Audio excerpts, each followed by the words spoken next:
Bismillahirrahmanirrahim. Assalamualaikum warahmatullahi wabarakatuh.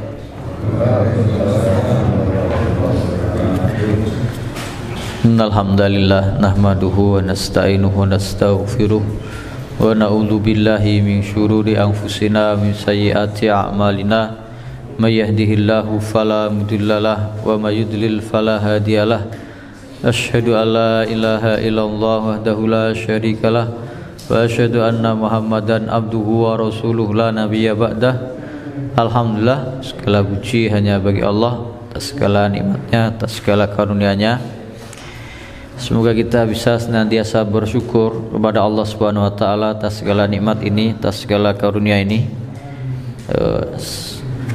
Semoga kita bisa mentaati Allah Subhanahu wa taala, menggunakan segala karunia nikmat ini untuk ketaatan, menjalankan perintahnya dan menjauhi segala apa yang dilarang oleh Allah Subhanahu wa taala.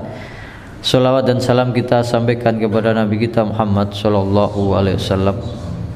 Semoga kita dianggap sebagai umatnya yang dicintai, yang mendapat syafaat kelak di hari kiamat. Amin ya rabbal alamin. Semoga kita bisa mengikuti sunnah-sunnahnya. Alhamdulillah, kita masih di awal bulan Muharram tahun 1445 Hijriah. Di bulan yang istimewa, yang mulia ini, ada beberapa amalan yang disunahkan, diutamakan. Di antaranya adalah banyak meningkatkan amal ibadah kita dan sejauh mungkin, sebisa mungkin meninggalkan segala apa yang dilarang oleh Allah Subhanahu wa taala. Dalam surat At-Taubah ayat 36, Allah Subhanahu wa taala berfirman, A'udzubillahi minasyaitonirrajim. Bismillahirrahmanirrahim. Inna iddatash syuhuri indallahi isna asyara syahran fi kitabillahi yauma khalaqas samawati wal arda minha arba'atun hurum. Sesungguhnya bilangan hitungan bulan di sisi Allah Subhanahu wa taala adalah 12 bulan. Sejak hari Allah Subhanahu wa taala menciptakan langit dan bumi, dan di antara 12 bulan itu ada minha arba'atun hurum, ada 4 bulan haram, mulia. Kenapa haram? Karena diharamkan kita mendolimi diri kita sendiri. Dalikad dinul qayyim, itulah agama yang lurus, yang benar. Fala tadlimu fihinna anfusakum, janganlah kalian mendolimi diri kalian sendiri di bulan-bulan tersebut. Tiganya berurutan, yaitu ujungnya di bulan ini, sejak bulan Dzulqa'dah, Dzulhijjah, Muharram, dan yang terpisah adalah bulan Rajab. Fala tadlimu fihinna anfusakum, janganlah kalian mendolimi diri kalian sendiri di dalam bulan-bulan haram tersebut. Maka lebih baik kita menambah amal soleh kita, banyak beribadah apapun itu secara umum, sholat sunnah, sedekah, banyak berinfak. Maka ada yang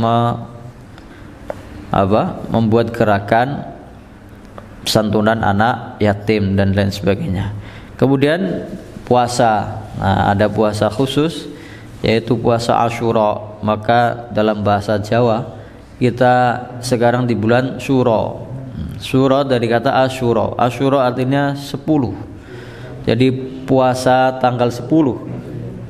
Nabi Muhammad SAW mendatangi Madinah, mendapati orang-orang Yahudi berpuasa di tanggal 10 Muharram. Lalu ditanya, kenapa mereka berpuasa? Karena mengatakan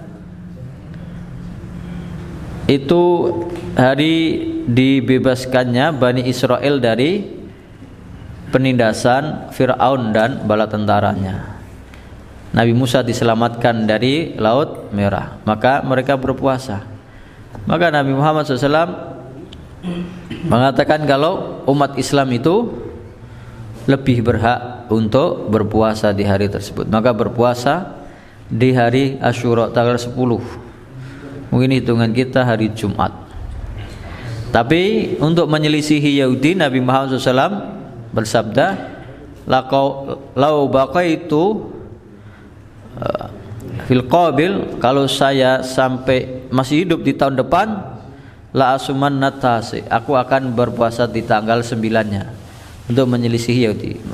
Berarti kita diperintahkan puasa 9, 10 Muharram. Sebetulnya puasa seluruh bulannya boleh. Afdhalus siyam ba'da Ramadan shaum syahrillah Muharram. Puasa yang paling utama setelah Ramadan, puasa wajib adalah puasa di bulan Muharram. Jadi boleh puasa sebulan penuh juga boleh, tapi paling minimal di hari Asyura dan di tanggal 9, 10. Ada yang mengatakan 9, 10, 11, ada 10, 11. Pada umumnya semua boleh. Dan di antara keutamaannya adalah menghapus dosa-dosa kita setahun yang telah lampau. Kalau yang puasa Arafah kemarin setahun yang lampau dan setahun yang akan datang. Kalau puasa Asyura setahun yang telah lampau. Kembali kita pembahasan tentang fikihnya. Kita membahas fil mashi alal khuffain, mengusap sepatu atau khuf. Khuf itu bukan sepatu, jadi kayak kaos kaki tapi keras kulit. Nah, tapi awalnya kita jelaskan dulu hukum sholat memakai sepatu, memakai kaos kaki boleh. Hukum sholat kita memakai sepatu atau memakai kaos kaki aslinya boleh. Kenapa boleh? Di zaman Nabi masjid itu belum pakai lantai keramik, semen, marmer, tekel, belum ada. Hanya tanah lantai masjidnya. Maka sholat pakai sendal, pakai sepatu boleh aslinya. Apalagi sekedar pakai kaos kaki. Jangan kita melihat ada orang sholat kok pakai kaos kaki, oh batal itu, enggak sah. Sah semuanya. Kenapa kita mengatakan itu enggak sah atau batal? Karena enggak pernah melihat. Enggak semua yang belum pernah kita lihat itu dilarang. Hukum aslinya boleh. Nah, sekarang yang akan kita bahas adalah ketika berwudunya. Orang memakai sepatu atau khuf. Khuf itu lebih ringan dari sepatu. Jadi kayak kulit yang kaos kaki tapi kulit. Nah. Wal mashu alal khuffaini jaizun bi salasati syara'id. Mengusap sepatu hukumnya boleh, jaiz dengan 3 syarat. Nah, dengan 3 syarat. Aslinya begini. Jadi ketika orang itu sudah berwudu lengkap, selesai dari wudu, kemudian dia pakai sepatu. Nanti kita sebutkan syarat-syarat sepatunya atau khufnya. Maka kalau dia tidak kemana-mana, hanya di rumah saja, selama seharian itu penuh, maka boleh dia tidak membuka sepatunya untuk sholat. Lalu ketika batal bagaimana? Ketika berwudu dia tidak membuka sepatu, hanya diusap bagian atas sepatunya. Jadi bagian atas sepatunya ini diusap 3 kali atau sekali. Tidak usah dilepas. Tidak dilepas. Nah, ini kita akan membahasnya. Hukum mengusap sepatu atau khuf dalam kita akan sholat. Nah, dalilnya jelas. Kalau ini dalilnya bukan dari Al-Quran, tapi dari hadis Nabi Muhammad SAW. Dari Jarir qala, Jarir radhiyallahu anhu dia berkata, seorang sahabat, ra'aitu Rasulullah sallallahu alaihi wasallam bala tsumma tawaddaa. Saya melihat Nabi Muhammad SAW kencing, kemudian berwudu. Ya, kemarin kita membahas hal yang membatalkan wudu. Di antaranya semua yang keluar dari dua jalan, depan belakang. Nah, depan kencing. Nabi Muhammad SAW kencing, buang air kecil. Kemudian karena batal, beliau berwudu. Kemudian wa masaha ala khuffaihi. Nabi Muhammad SAW dalam berwudu itu hanya mengusap sepatunya, tidak melepasnya kemudian membasuhnya dengan air. Jadi tidak melepas, hanya diusap saja. Jadi kakinya tidak dibasuh dengan air, hanya diusap sepatunya, dan sepatunya tidak dilepas. Nah, kemudian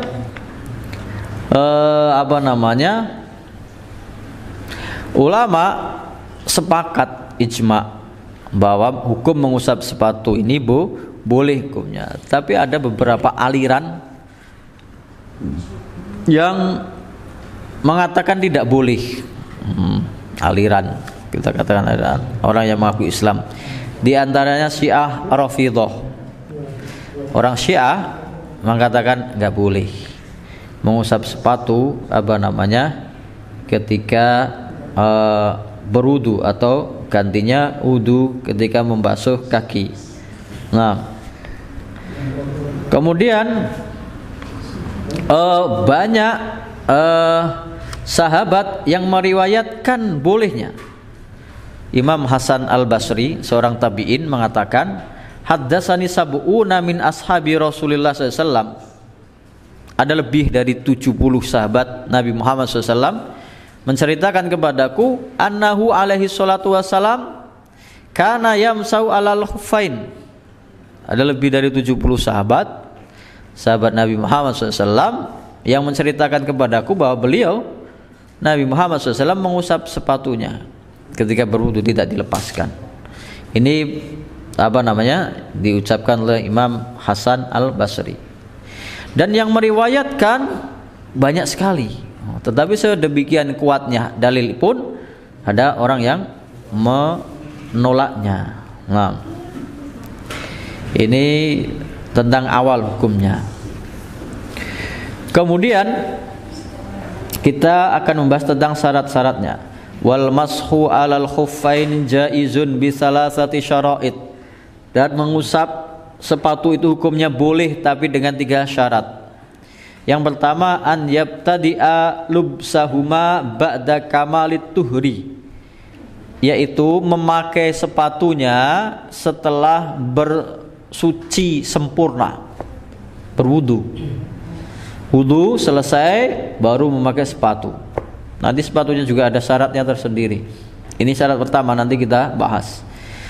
Wa an yakuna, yang kedua, wa an yakuna satiraini lima halil ghusli minal qadamain. Nah, di antara syarat sepatunya nanti kita rinci.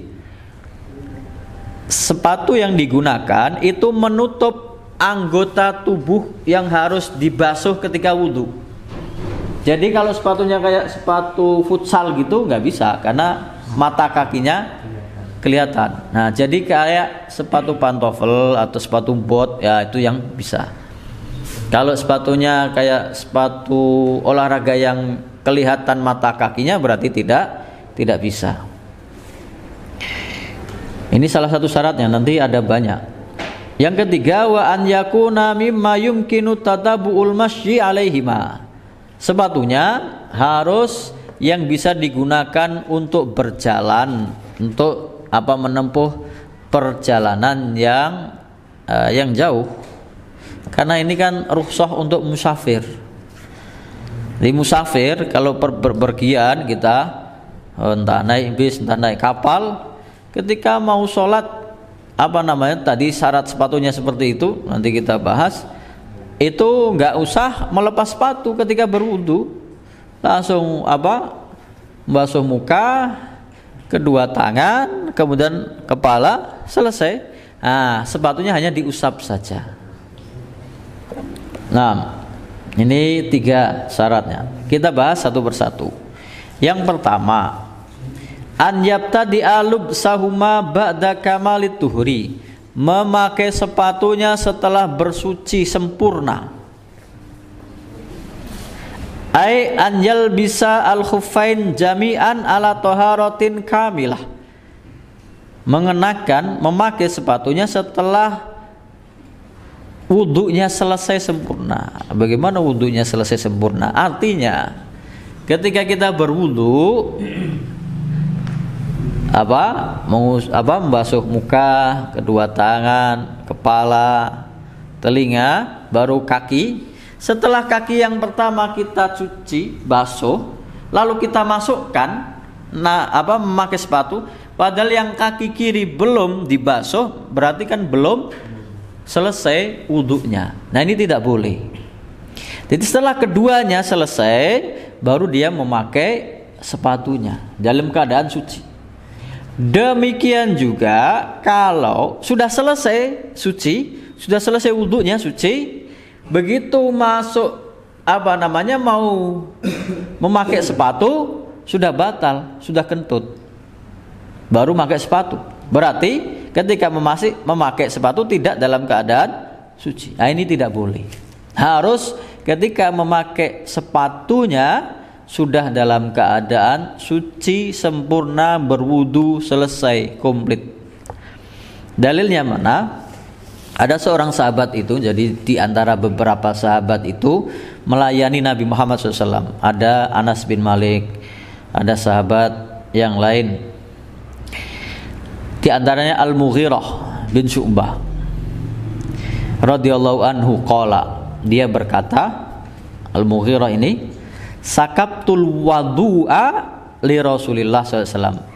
Sakabtu, saya menuangkan air wudu. Jadi Nabi Muhammad SAW berwudu, dia yang menuangkan airnya. Zaman dahulu kan nggak ada kolah, nggak ada keran, nggak ada seperti sekarang. Jadi dia mengambilkan air, Nabi mau berwudu, dia yang menuangkan airnya. Sakabtu al-wadu'a li Rasulillah SAW. Falama intahaitu ila rijlaihi, ketika sudah Nabi Muhammad SAW membasuh muka, kedua tangan, kepala, telinga, maka dia ingin membasuh kakinya. Falama intahaitu ila rijlaihi, ketika aku sudah selesai mau membasuh kedua kakinya, ahwaitu ilal khuffaini li anza'ahuma, saya mau turun, mau melepas kedua sepatu Nabi Muhammad SAW. Artinya dia mau membasuh kedua sepatu Nabi, aja mau dilepas, mau membasuh kaki Nabi Muhammad SAW. Maka oleh Nabi Muhammad SAW beliau bersabda, da'huma, sudah tinggalkan, jangan dilepas sepatu saya.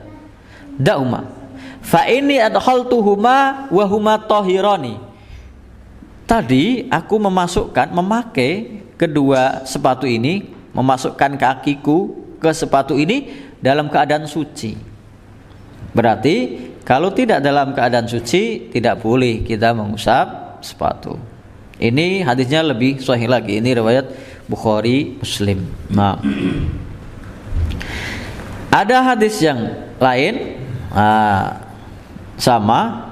Al-Mughirah ini berkata, ya Rasulullah, amsahu alal khuffain. Ketika berwudu dalam perjalanan, dia memakai sepatu. Giliran Al-Mughirah ini bertanya, ya Rasulullah, apakah saya boleh mengusap sepatu saya setelah selesai membasuh muka, tangan, kepala? Maka Nabi Muhammad SAW bersabda, na'am idza adkhaltahuma tahirataini, iya boleh kalau kamu memasukkan kedua kakimu ke sepatu itu dalam keadaan sudah suci. Ini memasukkannya. Kedua, syarat kedua adalah an yakunal khuffu shalihan lil mashi. Syarat kedua adalah sepatunya, yaitu yang memenuhi syarat untuk diusap. Yang pertama, an yastural khuffu jami'a mahalil husli minar rijlain. Tadi sepatunya harus menutup anggota tubuh kaki yang kalau terbuka dia harus dibasuh dengan air ketika berwudu. Jadi kalau sepatunya tidak menutup mata kaki misalnya, maka tidak boleh. Atau pakainya sendal kelihatan kakinya, maka tidak boleh. Ini syarat sepatunya. Nah, baru yang pertama. Yang kedua, an yakunal khuffu qawiyan bihaitsu yumkinu mutaba'atul masyi alaihi biqadri ma yahtaju ilaihil musafir. Jadi yang kedua, sepatunya dari bahan yang kuat. Artinya dia bisa digunakan untuk berjalan dalam jarak yang apa namanya? Yang panjang atau yang jauh atau jarak yang lama. Seperti orang musafir. Berarti kalau kaos kaki tidak termasuk. Kalau kaos kaki tidak termasuk. Kalau khuf itu memang mirip kaos kaki secara bentuknya, tetapi dia terbuat dari kulit. Berarti lebih kuat, lebih tebal, bisa digunakan untuk berjalan. Biasanya orang-orang yang jamaah haji atau umroh, ada orang-orang jual khuf di sana. Jadi kayak kaos kaki bentuknya, tapi terbuat dari kulit asli atau sintetis. Ini syarat yang kedua sepatunya. Yang pertama tadi menutup anggota kaki yang ketika normal harus dibasuh. Yang kedua kuat, bisa digunakan untuk berjalan dalam jarak yang jauh seperti musafir, dan apa namanya, untuk jarak yang lama. Yang ketiga, sepatunya harus tahan air. Berarti kalau yang kain yang ketika kena air tembus, berarti tidak bisa. Nah, yang keempat, an yakunal khuffu tahiron. Sepatunya atau khufnya harus suci. Suci bagaimana? Suci dari asalnya atau suci tidak terkena najis. Suci dari asalnya bagaimana? Suci dari asalnya itu terbuat dari bahan yang suci. Kemarin kita sudah membahas tentang kulit binatang yang bangkai, yang itu tidak disembelih secara syar'i, atau bangkai binatang yang haram dimakan. Kulit macan misalnya kan haram. Tapi kan kulitnya bisa digunakan kalau disamak. Jadi kalau khufnya terbuat dari kulit macan ini tapi tidak disamak, ya kan ada mungkin ada kulit macan yang masih ada bulu-bulunya dibuat untuk sepatu.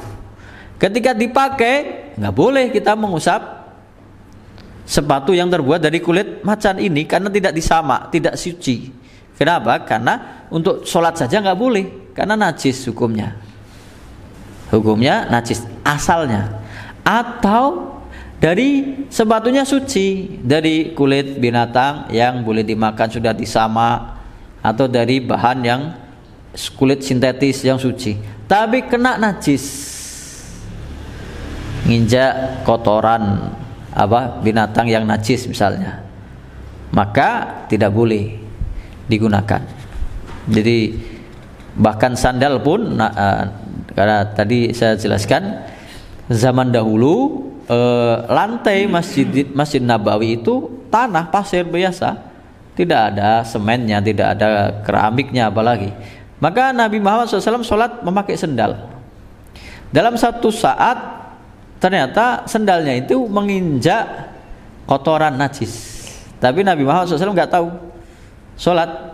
Kemudian diingatkan oleh malaikat Jibril alaihissalam, kemudian dilepaskan. Karena masjidnya lantainya dari tanah, ya tinggal dilepaskan di sampingnya, nggak mengapa, lanjut sholat, tidak harus membatalkan. Karena ingat, kalau kena najis itu tidak batal wudhunya, tidak batal wudhunya. Misalnya kita habis wudhu selesai, lalu nginjak kotoran yang najis, maka ya tinggal kita bersihkan saja kotoran itu, tidak harus mengulangi wudhu lagi, tidak membatalkan wudhu. Tapi kalau najis menimpa orang sholat bisa membatalkan orang sholat. Makanya tadi malaikat Jibril memerintahkan Nabi Muhammad SAW untuk melepaskan sandalnya. Jadi kalau tetap dipakai, sudah tahu bahwa itu kena najis, batal sholatnya. Wudunya enggak, tapi batal sholatnya. Seperti kita sedang sholat misalnya, kena ada tikus kencing. Kalau cicak itu makfu, najis tapi makfu karena kecil sedikit. Kena kencing tikus atau bangkai tikus jatuh, keropos. Itu kalau tidak dilepaskan batal sholatnya. Harus disingkirkan najisnya segera mungkin. Itu yang keempat tadi, sepatunya halus dalam keadaan suci. Ini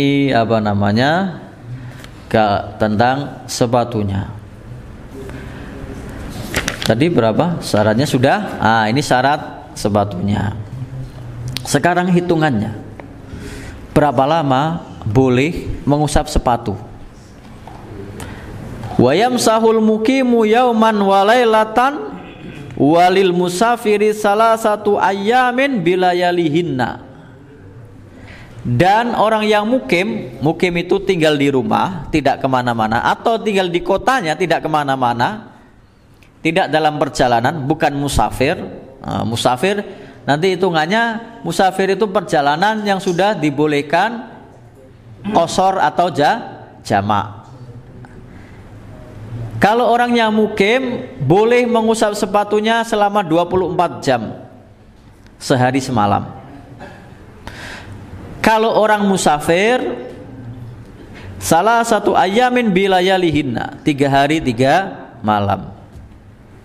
Di orang yang mukim misalnya dingin, di daerah yang dingin, misalnya di Dieng sana, kalau harus bolak-balik wudu kena air mungkin kedinginan, mungkin lagi demam, mungkin lagi sakit, ya boleh pakai sepatu yang tinggi tadi, tinggal wudunya mengusap wajah, tangan, kepala, sepatunya nggak usah dilepas, diusap saja, sholat. Misalnya ibu-ibu kan sholatnya bisa di rumah, itu boleh sehari semalam karena bukan musafir. Tapi kalau musafir 3 hari 3 malam. Bagaimana menghitungnya? Kapan mulai hitungan sehari semalamnya? Kapan menghitung 3 hari 3 malamnya? Wabtida'ul muddati min hini yuhdisu ba'da lubsil khuffain.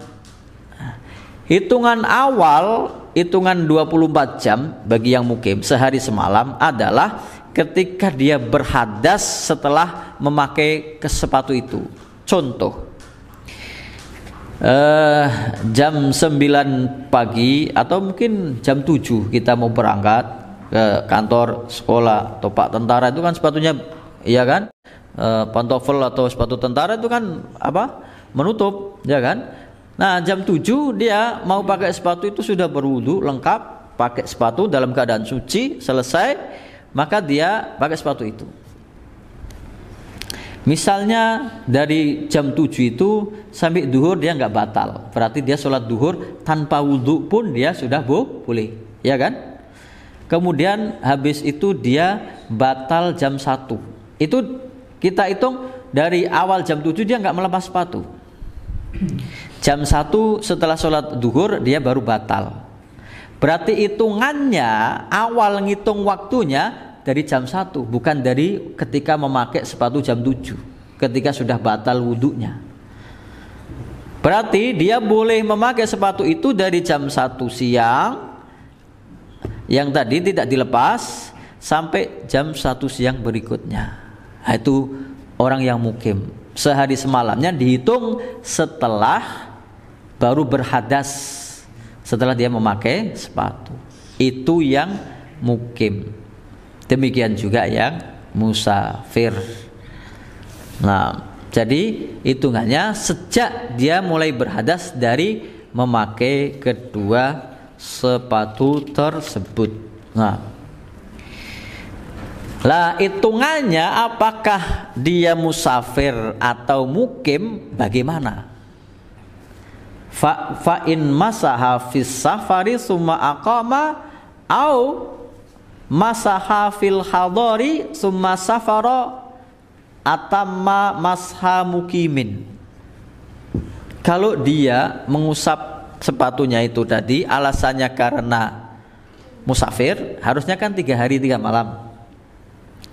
Kan musafir itu hitungannya perjalanan yang boleh diqadha atau dijamak, ya kan? Misalnya kita ke Semarang, bisa dikatakan sudah musafir karena sudah boleh diqadha atau dijamak. Ya, kita ke Semarang.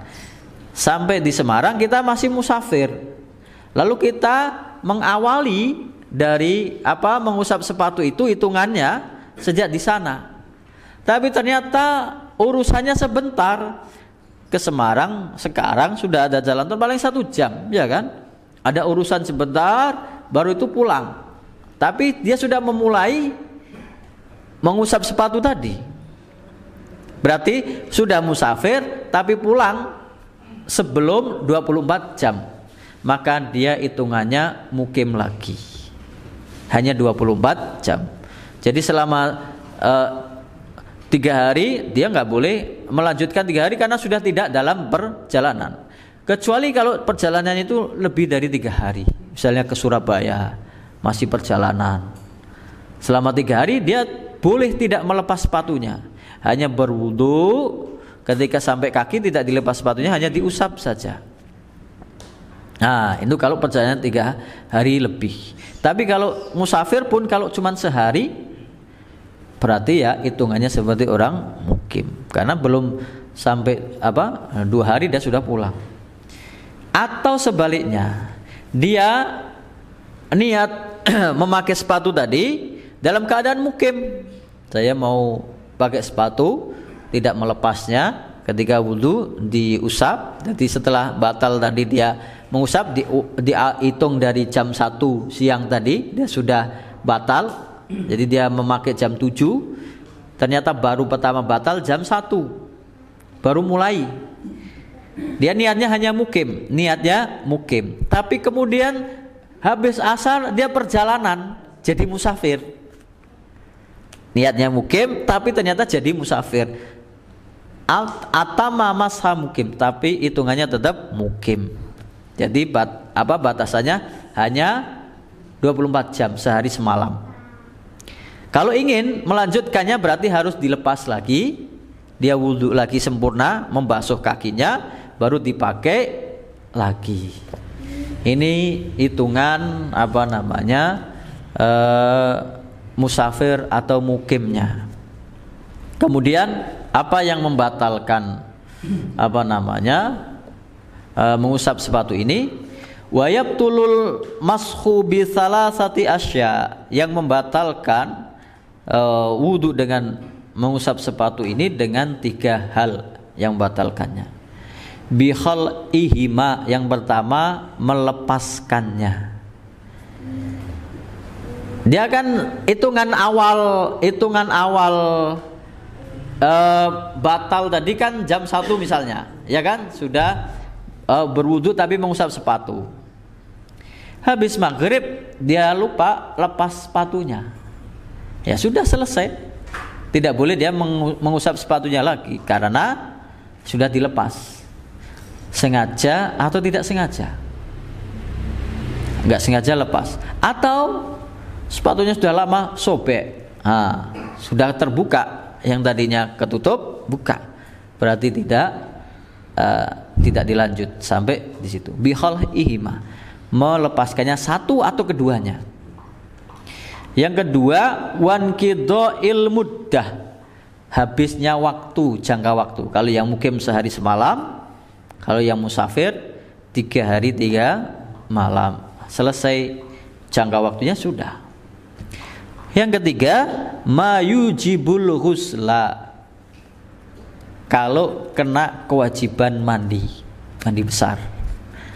Jadi misalnya perempuan kena haid, berarti ya sudah, Atau laki-laki dia harus mandi junub misalnya karena mimpi atau hubungan suami istri, nah, harus dilepas, tidak mengusap sepatunya. Ini 3 yang membatalkan mengusap sepatu. Ini silakan kalau ada yang ingin ditanyakan tentang hukum mengusap sepatu ini. Berikutnya tentang tayamum pembahasannya. Nah, silakan Pak Ahmad. Masalah wudhu untuk orang yang sakit. Ya. Pertama ada air. Ya. Tapi dia untuk melangkah sekitar 2-3 meter aja sempurna. Kemudian masih yang sakit juga, tapi taruhlah kondisinya mungkin lagi gigit, jadi anggota wudhunya tidak bisa kena air. Itu pembahasannya setelah ini. Ada pembahasan setelah ini. Nah, tapi saya jawab tetap. Jadi di antara orang boleh tayamum itu 1 nggak ada air, 2 sakit tidak boleh kena air. Berarti kalau sakit nggak boleh kena air maka boleh tayamum. Orang yang digib nanti pembahasannya juga setelah ini dalam bahasa Arabnya jabirah. Dia boleh mengusap saja. Jadi kalau anggota lainnya masih bisa, yang kiri misalnya tangan kirinya digib, yang lainnya bisa berwudu, bisa mengusap membasuh wajah, tangan satunya masih ya. Nah, ininya diusap saja gipsnya. Nah, ini kepala, kemudian kakinya masih. Nah, itu yang di mungkin singkat seperti itu karena nanti kita akan membahas itu lebih rinci. Silakan Pak.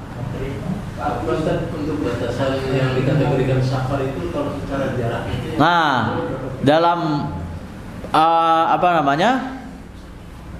Madhab Syafi'i lebih berpegang kepada sekitar berapa farsa itu kan di 80 km kurang lebih. Nah, 80 km kurang lebih. Itu apanya?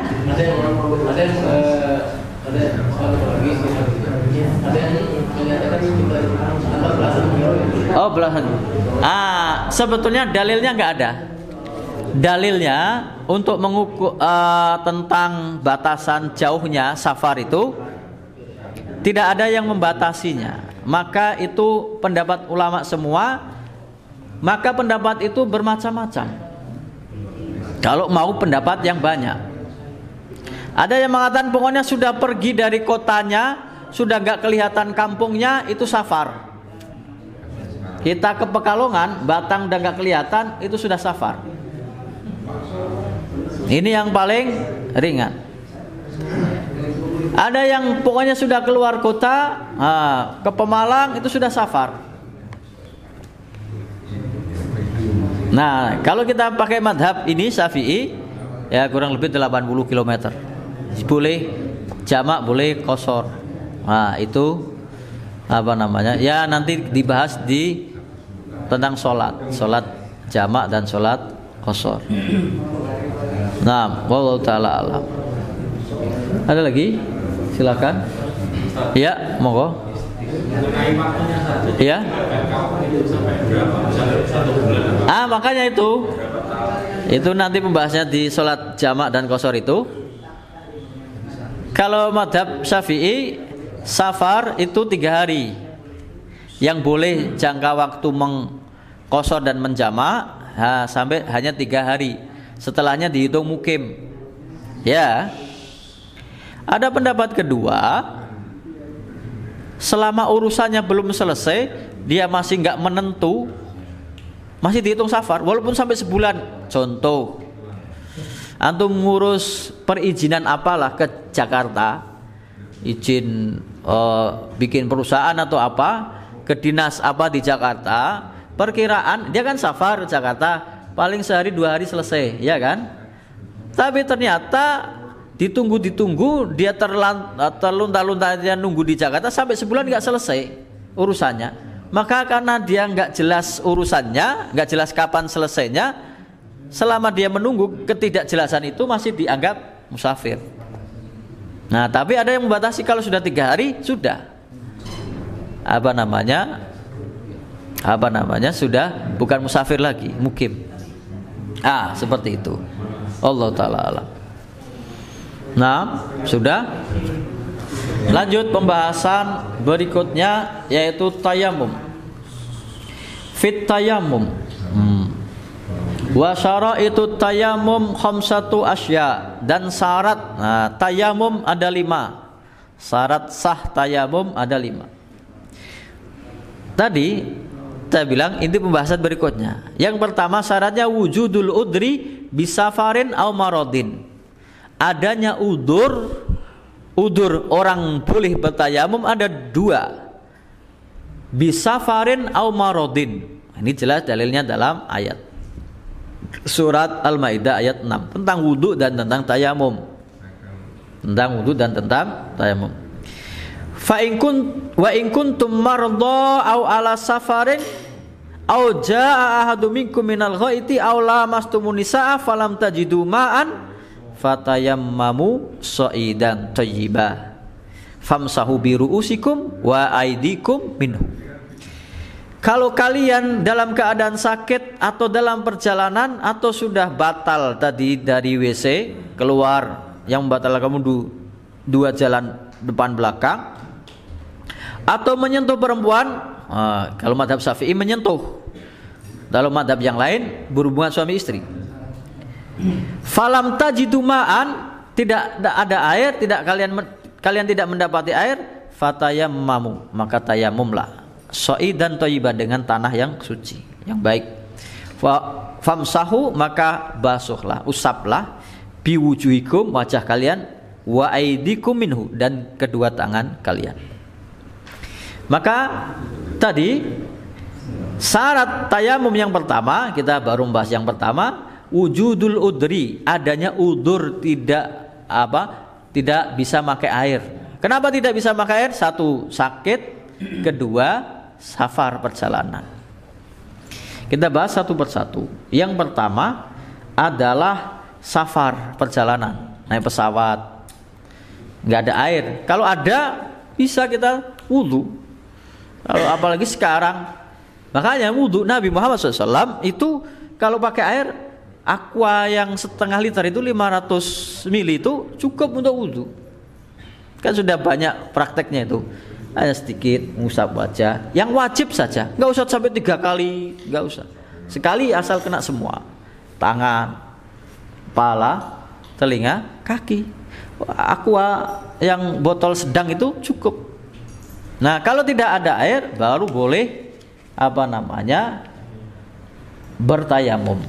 Nah, ketika orang tidak menemukan air karena perjalanan ini ada beberapa tingkatan. Yang pertama, misalnya karena ini dulu di padang pasir, yakin di tempat itu nggak ada air. Melihat kemana-mana ke sekeliling nggak ada air, pasti nggak ada air, sudah memastikan nggak ada air, maka dia langsung boleh tayamum, jelas. Yang kedua, dia melihat kemungkinan di sini ada air, misalnya di hutan, mungkin ada sungai, mungkin ada telaga, mungkin ada kolam, mungkin ada air, maka dia wajib mencari dulu. Kalau nggak ketemu baru dia tayamum, karena masih ada kemungkinan ada air. Yang ketiga, yakin ada air. Tadi kan kemungkinan, masih mungkin, bisa iya bisa tidak. Yang ketiga, yakin ada air. Nah, yakin ada air ada beberapa kemungkinan lagi. Yakin ada air, tapi dia lihat ini kan bisa di padang pasir, ada air di sana, ada kampung, tapi jauh. Kalau kita ke sana, waktu sholatnya sudah habis, tapi tetap ada air di sana, maka boleh tayamum. Karena kalau ke sana sudah ketinggalan waktu sholat, sudah hilang, boleh tayamum. Yang kedua, jauh tapi masih bisa dijangkau sebelum waktunya habis, maka ini masih kita cari ke sana. Ini yang ketiga, antara dua kemungkinan, antara jauh dan antara dekat, kita nggak tahu pastinya, maka tetap wajib dicari dulu. Atau ada air dekat ada air dekat, misalnya di satu padang pasir ada air dekat, jelas dekat nggak jauh, tapi ada buayanya. Kalau wudhu situ kemakan buaya, ya nggak usah, tayamum saja. Iya kan? Singkeri cokot buaya berarti. Nah, ini yang nggak ada air. Yang keduanya sakit. Yang pertama, penyakitnya kalau kena air resikonya mati. Berarti jelas boleh tayamum. Atau yang kedua, penyakitnya ini kalau kena air lukanya tambah parah, resiko diamputasi. Boleh tayamum langsung, nggak usah mikir. Yang ketiga, kalau penyakitnya ini kena air nggak sampai diamputasi tapi lumpuh, sembuh tapi nggak bisa normal, maka boleh tayamum. Kemudian itu yang berbahaya. Yang kedua, kalau kena air penyakitnya tambah parah, boleh tayamum. Atau kena air sembuh tapi sembuhnya lama, boleh tayamum. Atau kena air sembuh tapi kalau sembuh nanti belangnya gede, kan korengan misalnya. Ini kalau kena air terus nanti dia belangnya gede, boleh tayamum. Nah, kalau penyakitnya ringan, kena air mungkin agak dingin sedikit tapi masih bisa tahan, ya lebih baik pakai air, nggak usah tayamum. Nah, ini dua penjelasan. Baru syarat pertama tayamum, ada 5. Syarat pertama adalah adanya udzur tidak memakai air. Yang pertama nggak ada air dalam kategori musafir, atau yang kedua ada air tapi sakit. Nah, itu tadi. Maka saya bilang itu ada penjelasan di berikutnya. Wallahu ta'ala alam. Ada pertanyaan lagi atau langsung? Karena ini insya Allah berarti kita ulang di pertemuan yang akan datang tentang tayamum. Wallahu ta'ala alam. Ya ada Pak Usman. Ini saya dulu pernah sakit mata. Diperban. Diperban. Di dokter.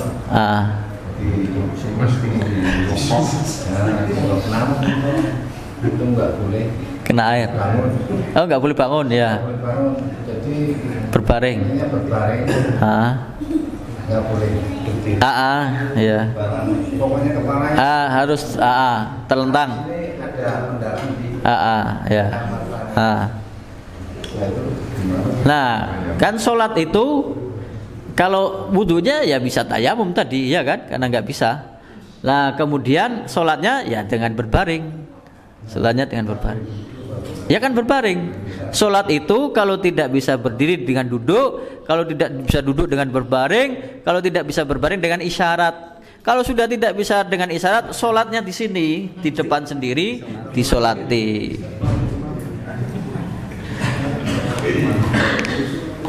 Nah, nggak ada lagi. Mungkin ini wallahu ta'ala alam. Kita tutup dengan doa kafatul majlis. Subhanakallahumma bihamdika asyhadu an la ilaha illa anta astaghfiruka wa atubu ilaik. Assalamualaikum warahmatullahi wabarakatuh.